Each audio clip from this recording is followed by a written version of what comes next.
शांति की आहट या नया सियासी दाव।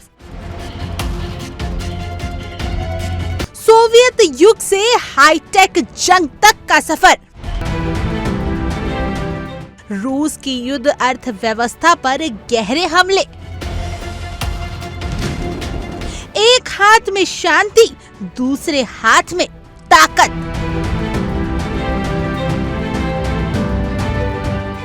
एक पल के लिए ठहरिए। जब दुनिया को लग रहा है कि रूस यूक्रेन युद्ध अब खत्म होने की ओर है, उसी वक्त कीव में कुछ ऐसा हो रहा है जो कई नए सवाल खड़े करता है।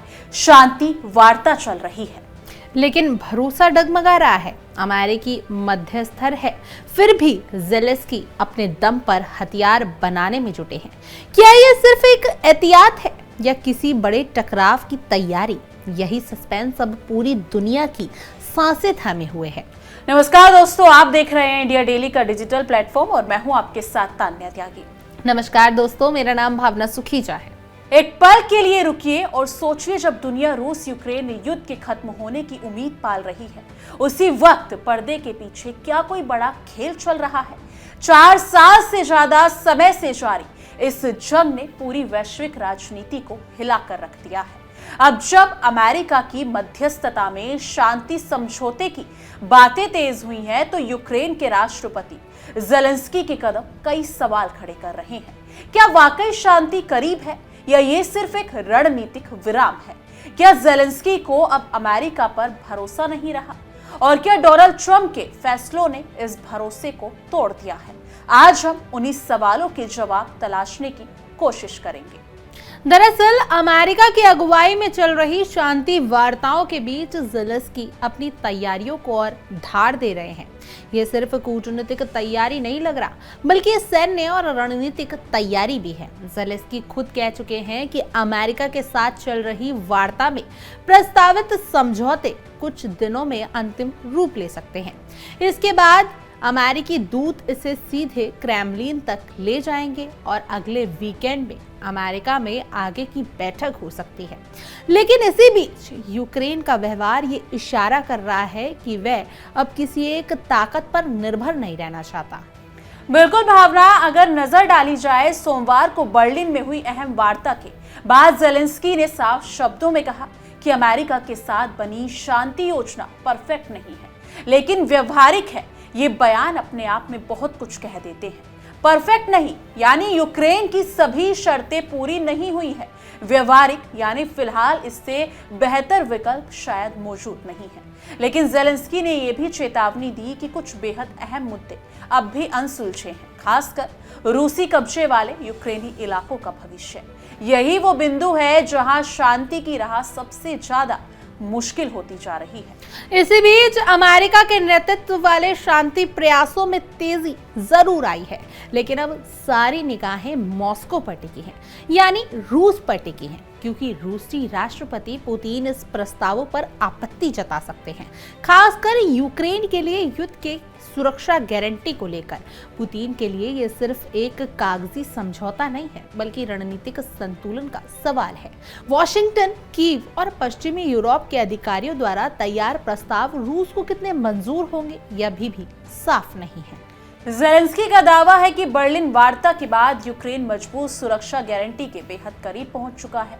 नाटो देश के एक अधिकारी ने गोपनीयता की शर्त पर बताया कि यह सुरक्षा प्रस्ताव पश्चिमी सहायता पर आधारित होगा, जिससे यूक्रेनी सेना को लंबे समय तक मजबूत बनाए रखा जा सकेगा।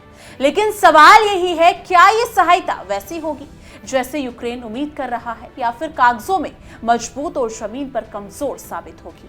यही अनिश्चितता ज़ेलेंस्की को नए रास्ते तलाशने पर मजबूर कर रही है।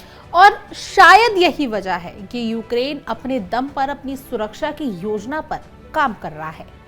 एक रिपोर्ट के मुताबिक यूक्रेन अब हथियारों के लिए पूरी तरह पश्चिम, खासकर अमेरिका पर निर्भर नहीं रहना चाहता। उसने अपने देश में हथियार बनाने की फैक्ट्रियां लगानी शुरू कर दी हैं। ये फैसला ऐसे समय में आया है जब यूक्रेन को पश्चिम से अपेक्षित सैन्य सहायता नहीं मिल पाई है। इसका मतलब संदेश साफ है कि यूक्रेन अब अपनी लड़ाई खुद लड़ने के लिए तैयारी में है। रिपोर्ट में उस सीक्रेट फैक्ट्री की झलक भी दिखाई दी गई है जहां यूक्रेन फ्लैमिंगो क्रूज मिसाइल का निर्माण कर रहा है। पत्रकारों ने ना तो फैक्ट्री की तस्वीरें लेने की इजाजत दी थी और ना ही वहां काम करने वाले लोगों के चेहरे दिखाने की। ये गोपनीयता बताती है कि यूक्रेन इस परियोजना को कितनी संवेदनशील मानता है।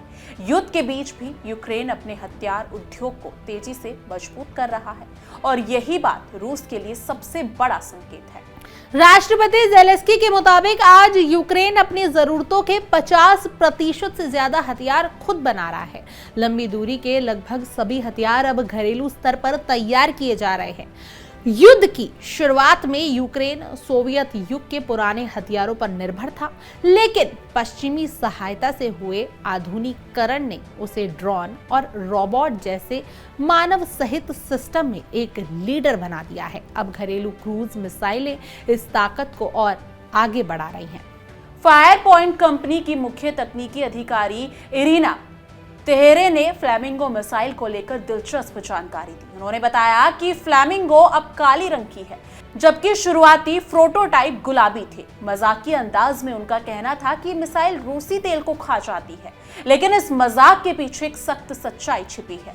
यूक्रेन अब रूस की युद्ध अर्थव्यवस्था को सीधे निशाना बना रहा है। तकनीकी रूप से फ्लेमिंगो मिसाइलों को द्वितीय विश्व युद्ध की जर्मन V1 रॉकेट से मिलती जुलती बताया जा रहा है।